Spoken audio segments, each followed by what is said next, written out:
thunderstorm warning for northeastern McCurtain County in southeastern Oklahoma until 5:15 p.m. Central Daylight Time.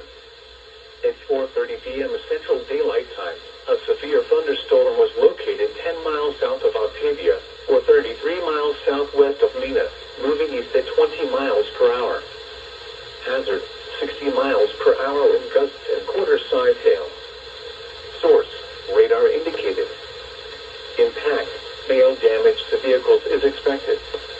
Expect wind damage to roofs, siding, and trees. Locations impacted include Plunkettville, Watson, Mount Hermon, Smithville, Sherwood, and Hodgetown. For your protection, move to an interior room on the lowest floor of a building. Repeating, a severe thunderstorm warning has been issued until 5:15 p.m. Central Daylight Time for the following counties: